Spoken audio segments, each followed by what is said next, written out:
Good morning, boys and girls. It seems like our main character is still sleeping, so I'm sure someone will wake her up. But anyways, yeah, welcome back to Wonderful Everyday. In the last episode, we're in like I don't know what you can call it. We're kind of going through sort of the same thing that we went through, but things are different. I don't know what you can call this, like we've gone back in time or we're in another world or something. I don't really know what the hell's happening. And I've been reading some of the comments that you guys have been leaving as to what the idea is and all that. And I won't bring them up just in case of spoilers. I don't know what's true and what isn't. But, man, this game's trippy for what it is. And I feel like we're really only scratching the surface of what this game will present to us. But yeah, we're pretty much just going through the days again that we've, I guess, already gone through, and things are a little different, especially with Zakuro. And I guess we'll just, I suppose we'll just, keep on driving on and see what else will be different, and if anything crazy is going to happen. I feel like something crazy will happen this time around since things are different. But let us read on. Yuki!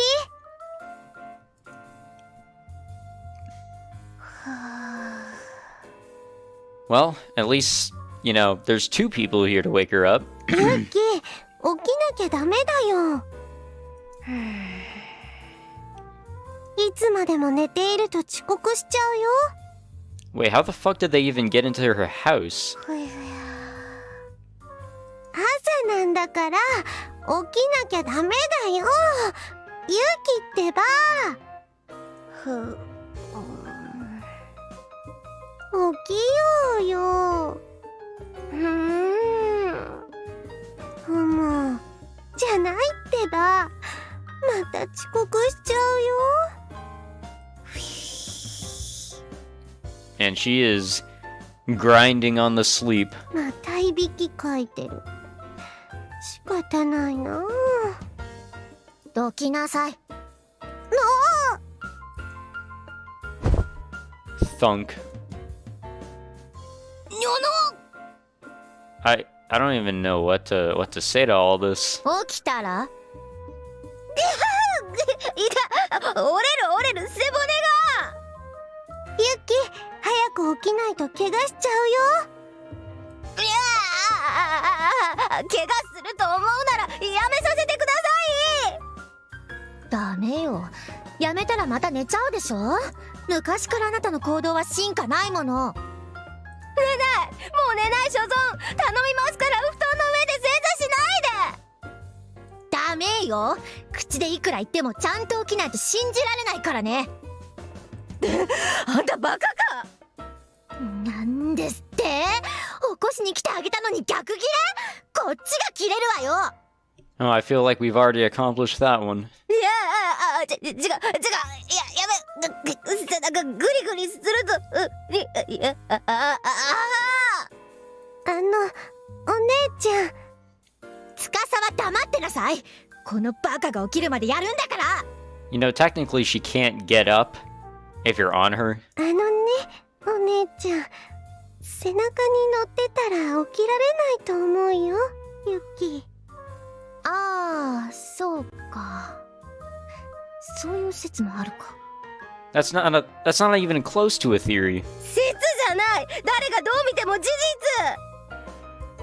実。うるさいわね。だいたいそんな重くないでしょ。重いわ。そんなでもないわよ。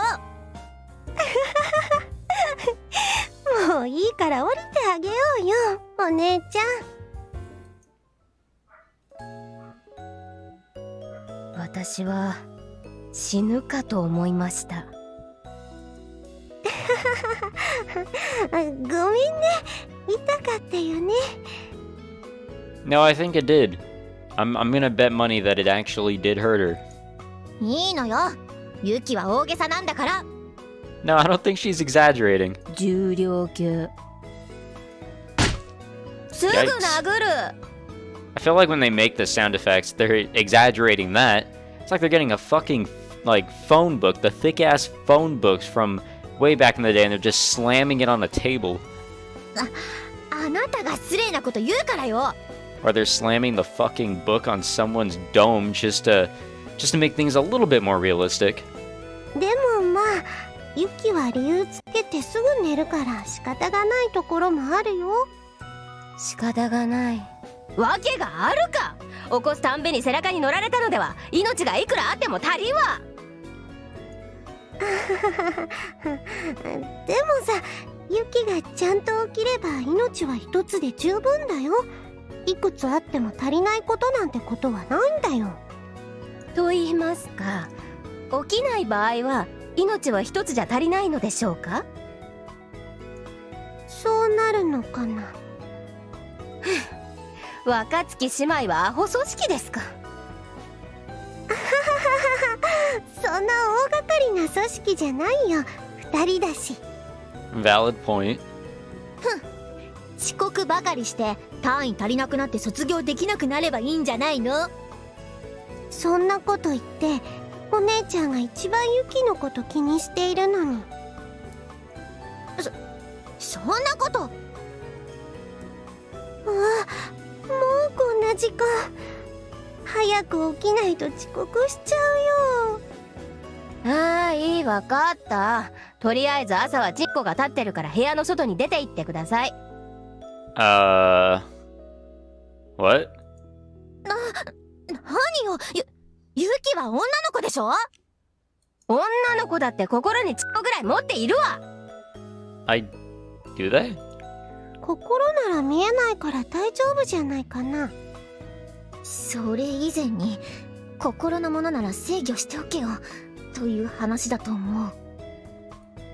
とりあえずユキの言葉を信じて私たちは外で待ってるからね。でもちゃんと着替えなきゃダメだよ。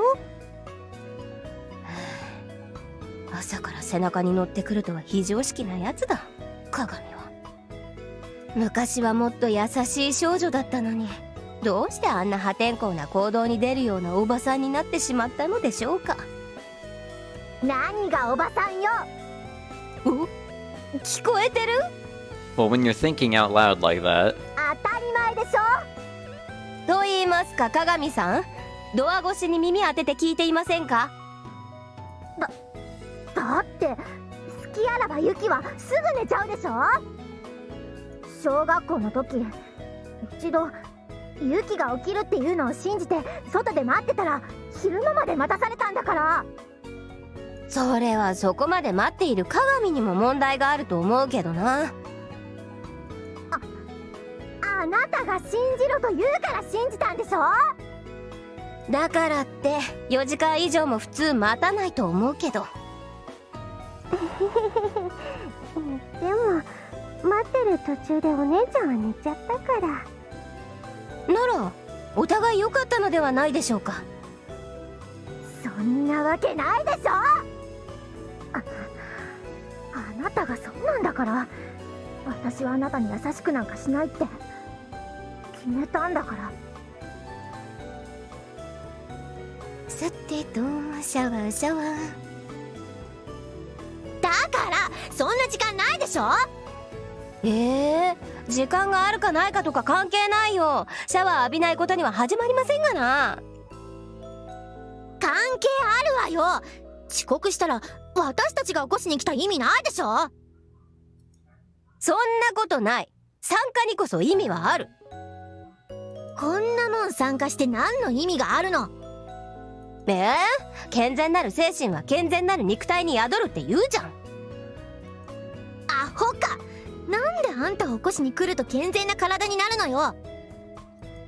そう思うことが大事なの。うるさい。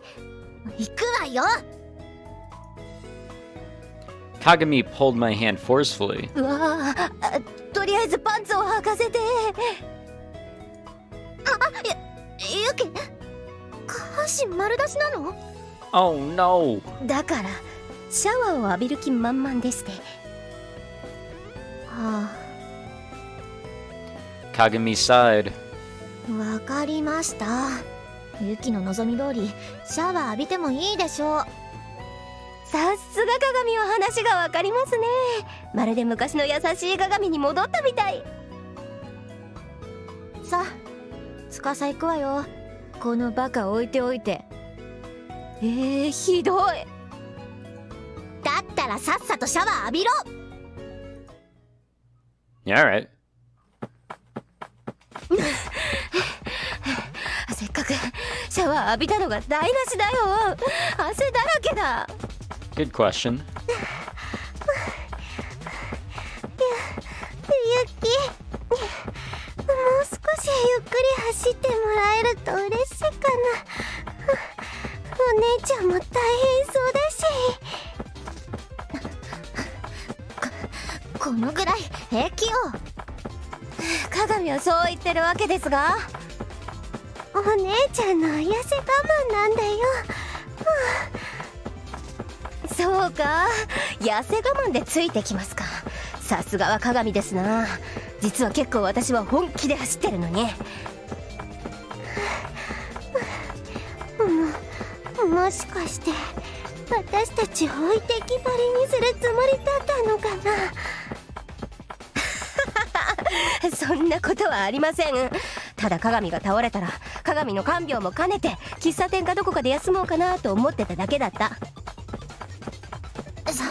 そんなことしたらせっかく走ったのが台無しになっちゃうでしょ。だがそれがいい。いいわけないでしょ。ユキはそんなに学校が嫌いか大嫌いかな。な。あんなに昔は成績良かったのに。今では真ん中少し下を爆走中です。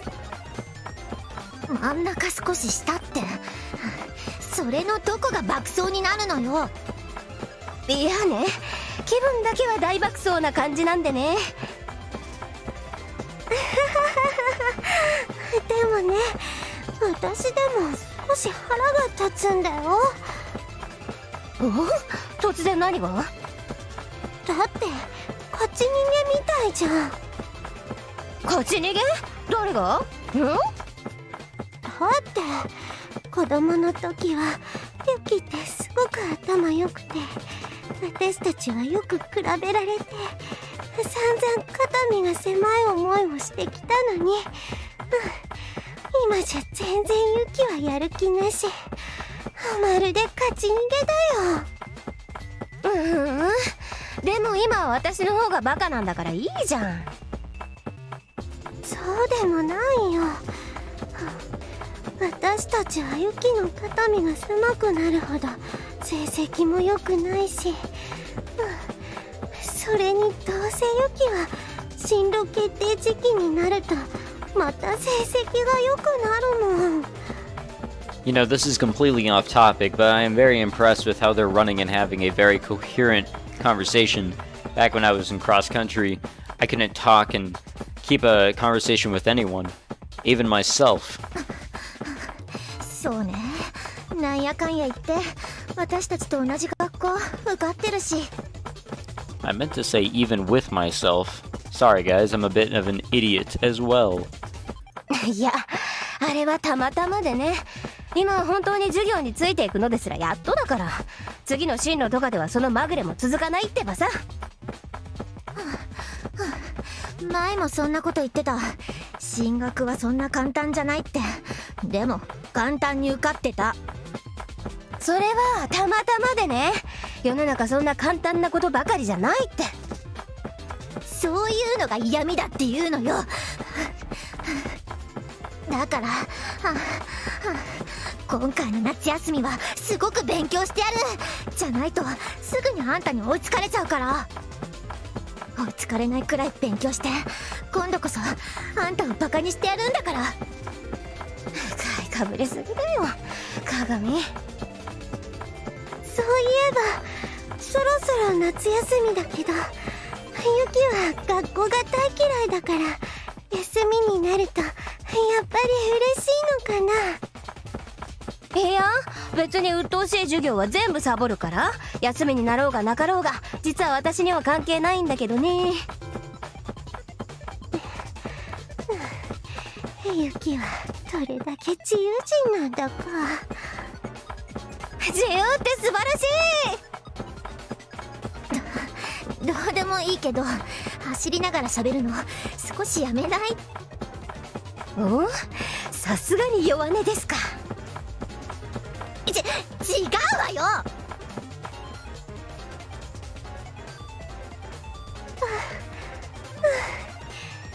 っと着いたね。危うく遅刻するところだったよ。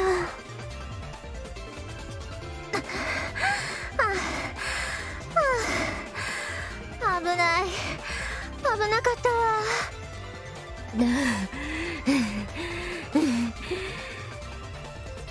ユキ遅い。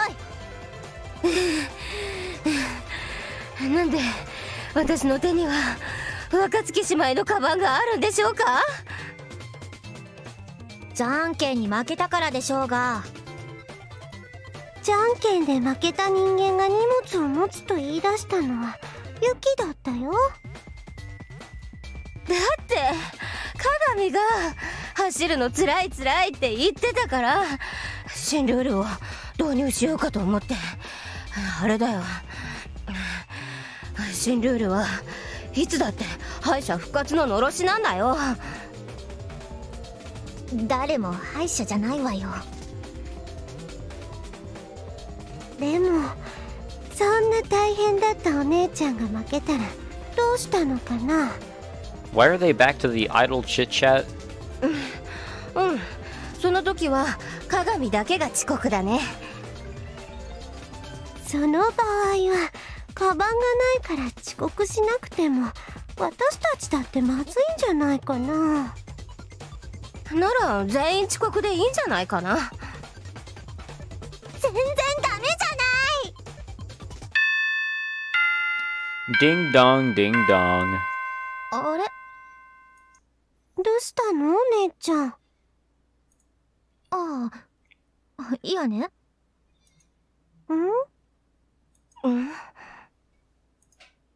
Kagami was talking so animatedly before, but the second she reached the school gate, she stopped short.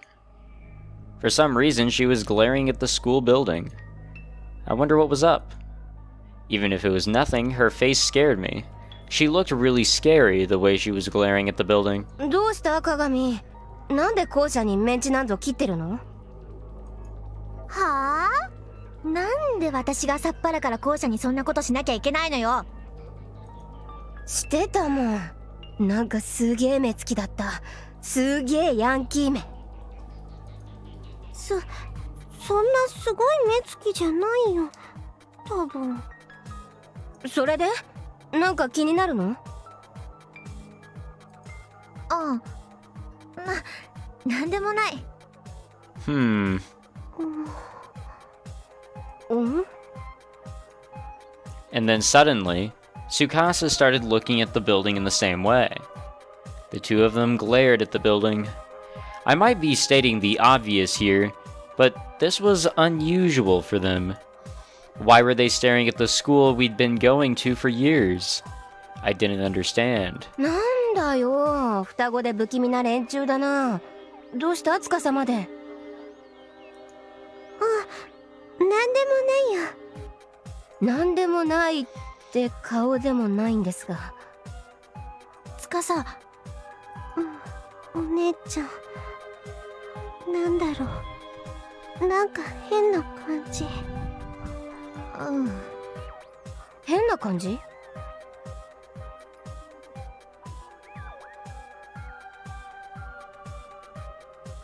I looked up at the school building again.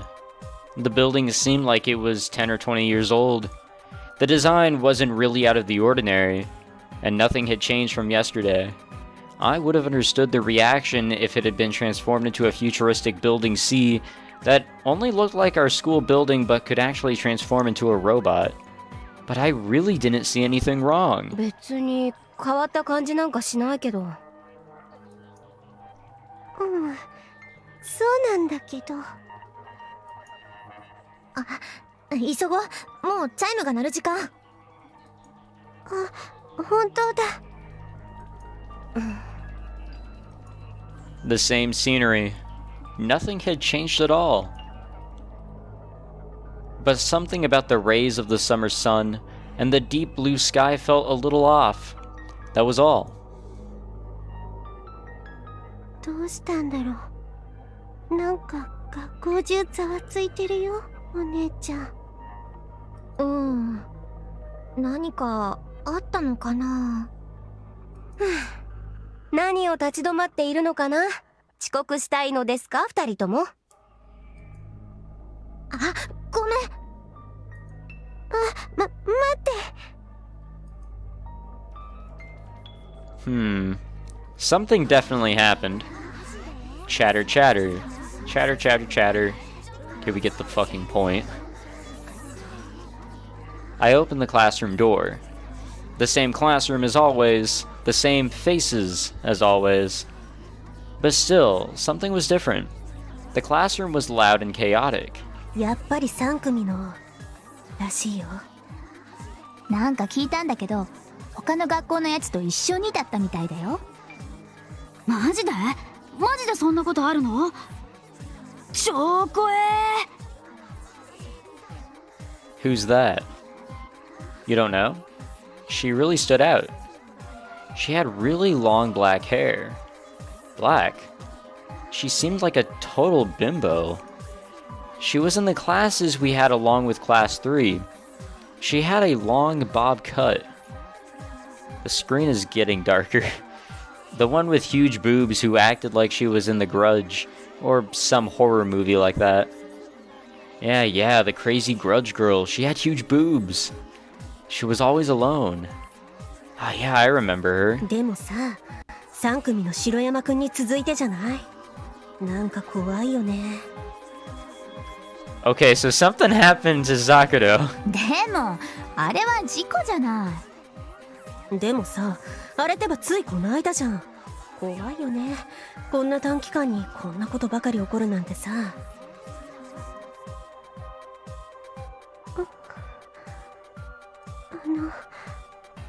お姉ちゃん。おはよう。あのさ。あ、君って。なんで名前覚えてくれないかな。岩田美優だよ。そうだった。Or at least it sounded right.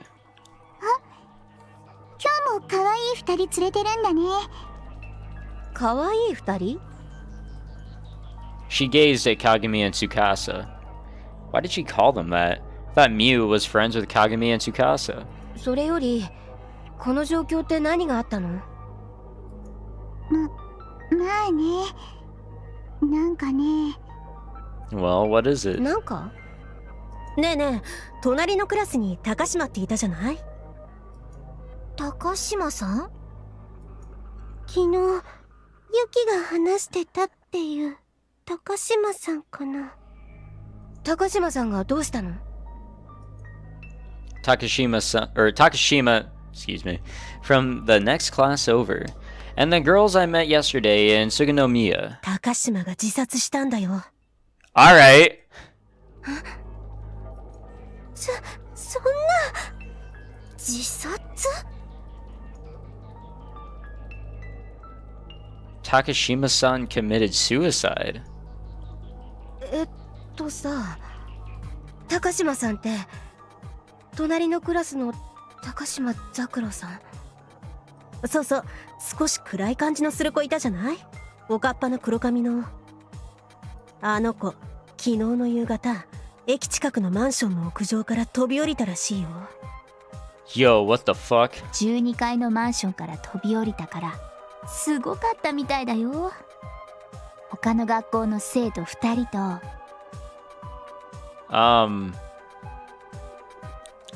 What? I feel like I'm missing something here. If we're in the same type of world and everything as before, it's just, you know, different things are happening. Like, what is different? What did we not do this time around? Or what did we do differently that resulted in this? We didn't even see those other two people before. Yesterday evening, just a few hours after I saw her, and the two students from another school were probably those two girls that were there with her, which means they met up there so that they could go kill themselves. A cold sweat ran down my back. The palm of my hand hurt. My hand had apparently balled itself up into a fist from the tension. When I opened my hand, it was damp with sweat. I see.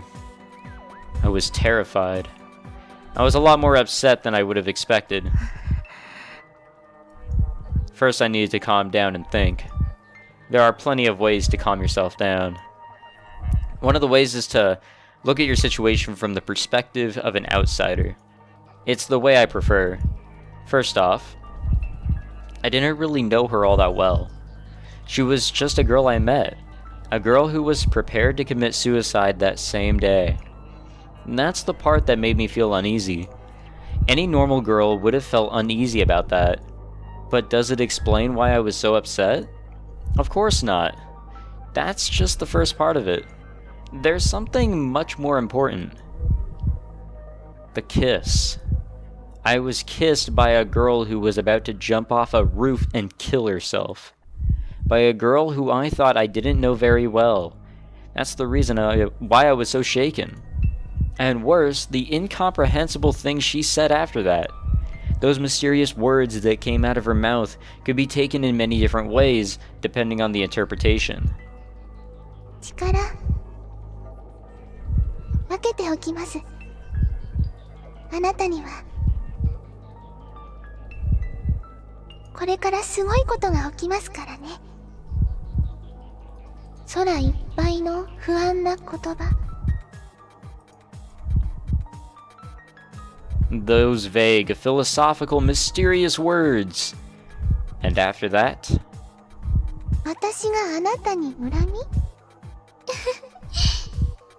ないですよ。私はあなたに悪い印象なんて持ってません。それどころか。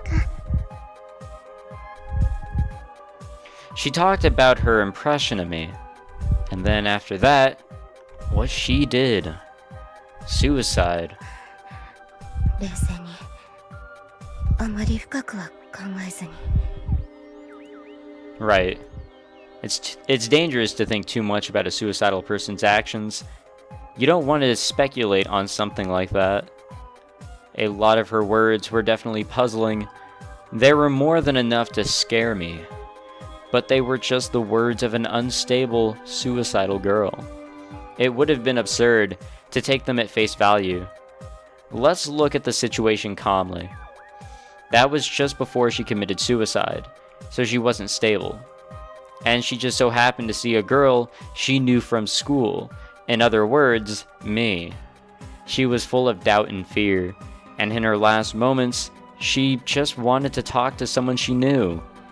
I don't have a bad impression of you. If you thought about her situation carefully, those words of hers were important. She was being bullied, so you can think of it like this. Any person that doesn't contribute to her bullying equals a good person. Even if it was just because I never bullied her, I was still definitely a good person in her mind. Just before her death, that unbalanced girl said a lot of strange things to me. Even the fact that she'd kissed me seemed to make sense considering the situation. Though it definitely is shocking that she talked to me so casually right before she committed suicide. 水上さんとか優しいからよく高島さんに話しかけてたよね。え？ I couldn't remember anything like that. Well, I suppose there were a lot of people I talked to and forgotten about. She might have been one of them. It seems like most other people usually avoided her because she was that girl who gets bullied. So maybe I looked like I was her friend since I had talked to her a few times without thinking about it. Things like that are always relative. 私とかよく知らないんだけど。だけどショックだよね。だって城山くんに続いてじゃん。これって連続ってことでしょ？だいたい高島さんって。でもその話まだ噂だよね。噂？違うよ。だってみんな話しているもん。有名なんでしょ、高島さんのネットでの一連の騒動。人の生死をそんな軽々しく話すべきじゃないよ。だいたいネットの騒動とかだって噂でしょ。私はその場にいたよ。だからってね。だからね、ミユが言ってるのは人の死に関わる問題をそんなはしゃいで言うなってことなんじゃないの？なんでそんなに楽しそうなの？私たちははしゃいでなんか。ひどい水上さん、楽しそうになんて私。だって隣のクラスの人が自殺したんだよ。私ただショックで。なのに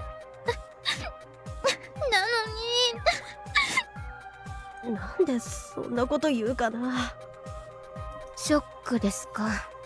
ふん。待って、そろそろ先生も来るから。私にはやたら目が嬉しそうに笑っていたように見えたけどな。そんなひどいよ。泣かない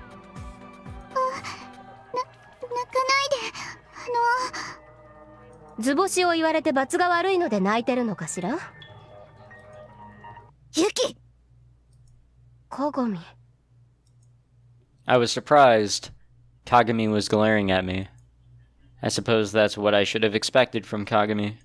そんなことを言ってはダメよ。彼女たちに謝って。ちゃんと謝って。ダメだよ。ユキ、そういうの。あ、うん。ごめん。どうも口が悪いから。言い過ぎた。ごめん。なんか私も少し感情が高ぶってたのかも。うん。こっちこそ。そうだよね。水上さんは高島さんと仲良かったもんね。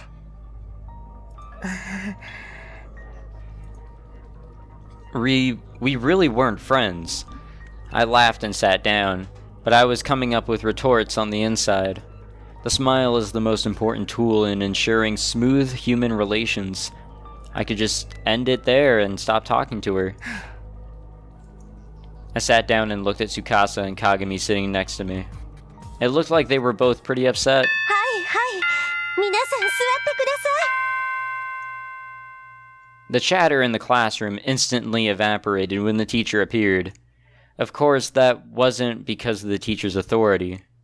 It was just that we assumed she had the answers to the question on everyone's mind. The reason for the noise. The truth behind the rumor. In other words, did Takashima Zakuro really die? Why did she end her life? And tons of other questions in that vein. The teacher stood at the podium. All eyes in the room were glued to that one spot. ここ近年にないぐらいの静けさだね。If they always paid this much attention in class, their grades would go up a lot, I bet. Jeez. It was like the time before a festival. Everyone's eyes looked so eager. 皆さん、おはようございます。No one made a sound. Even the greeting was frustrating. She seemed to understand what everyone wanted and cut straight to the heart of the matter. 知っている人もいるかもしれませんが、昨日、隣のクラスの高島桜さんがお亡くなりになりました。本当に残念なことですが。Tears were forming in her eyes. And for some reason the classroom erupted in noise. The teacher didn't mention her cause of death, but she had still lent some credence to the rumors. Even if the death was a suicide, the school wouldn't announce it. After all, it was difficult to determine whether a death like that was suicide, an accident, or murder. The only people who knew the truth were probably the police, family, and those at the scene of the incident. so they didn't want to announce it publicly. The school would probably try their best to sell it as an accident. If it was announced as a suicide, lots of people would search for the cause, the reason for the suicide. In other words, whether or not there was bullying involved. But in the end, had the school made the right choice in keeping quiet? At the very least, this school had already experienced one death by falling before this. The last one looked like a plain accident, but 2 deaths in a row will still cause rumors to crop up. There could be people talking about it on the internet too. And then the mass media might show interest too, since they're always lacking real news to show. The school could make the situation worse by trying to cover up the facts.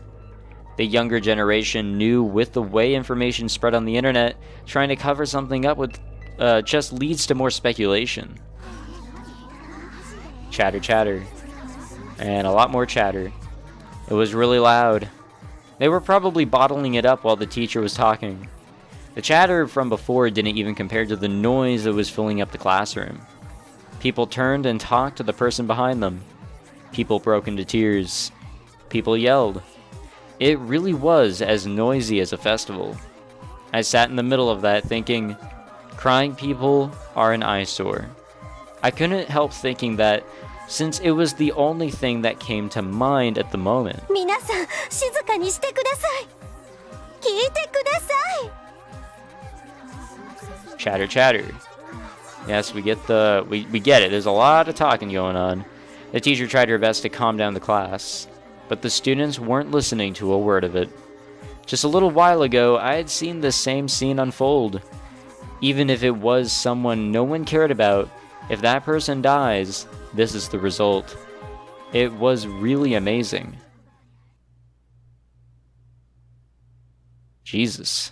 I really wasn't expecting that, but that's where we're going to end this one, guys. Thank you for watching. If you enjoyed, leave a like, subscribe, and I'll see you all next time.